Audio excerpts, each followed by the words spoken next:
কাল ছিল আমাদের করণদিঘি বিধানসভার বিজয় মিছিল, মানে ডালখোলার যুবরাজ বিরাজ বিশ্বাসের বিজয় মিছিল। যথারীতি রেডি হয়ে সবাই চলে গেছিলাম, আর গিয়ে তো প্রথমে মামার সাথে দেখা করে নিলাম। মামা বলছি কারণ সম্পর্কে এমএলএ আমার মামাই লাগে। তো তারপরে তো মামার সাথে দেখা করার পরে সবাই মিলে জমায়েত করা হলো আমাদের কালী মন্দিরে। এই মিছিলটাতে যাওয়ারও একটা বিশেষ কারণ আছে। এটা কোনো বিজয় মিছিল বা কোনো পার্টির থেকে নয়, এটা আমাদের হিন্দুত্বের জয়। আর এই রাস্তাটা দেখলে তো 2023-এর সেই সব ঘটনা মনে পড়ে যায়। 2023 সাল থেকে আজ 3 বছর হলো আমরা হিন্দুরা এই রাস্তা দিয়ে কোনো রকমের রামনবমীর র্যালি বের করতে পারিনি।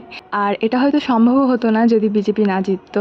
জানি না মানুষ এত হিংস্র কেন হয়ে যায় মাঝে মাঝে। তো বেশ তো আনন্দ করতে করতেই যাচ্ছিলাম সবাই, কিন্তু মনের ভিতরে একটা ভয়ও কাজ করছিল।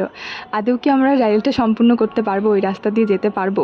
এই ভয়টা সবসময় মনের মধ্যে কাজ করছিল।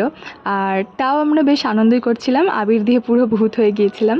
তারপর যখন র্যালিটা এই রাস্তা দিয়ে যাচ্ছিল, চোখের সামনে শুধু ভেসে উঠছিল 2023-এর সেই রামনবমীর ঘটনা। বোম ফাটাফাটি, পাথর ছোড়াছুড়ি, এ ওকে মারার হুমকি, ও ওকে মারার হুমকি। কিন্তু আমরা এবার একেবারেই সারপ্রাইজ হয়ে গেছিলাম। আমাদের মুসলিম ভাইরা বোনরা সবাই আমাদের ওপরে ফুল ছিটাচ্ছিল, মালা পরাচ্ছিল। হয়তো এটাই আসল মানুষত্বের পরিচয়। হ্যাঁ, হয়তো ভারতবর্ষ এমনই হতো যদি কোনো পলিটিক্স না থাকতো। হয়তো আমরা মুসলিম হিন্দু সবাই মিলেমিশে এইভাবেই থাকতাম যদি না কোনো পলিটিক্যাল পার্টি থাকতো, বা আমাদের মনে এমন বীজ দিত যে হিন্দু মুসলিম বলেও কিছু হয়, জাতির ভেদাভেদ এগুলো যদি না থাকতো, আমরা দিব্যি একসাথে মিলেমিশে থাকতাম। হয়তো আগামী দিনেও এইভাবে একসাথে মিলেমিশে থাকতে পারবো, এই আশা নিয়েই আমরা সবসময় এগিয়ে যাব।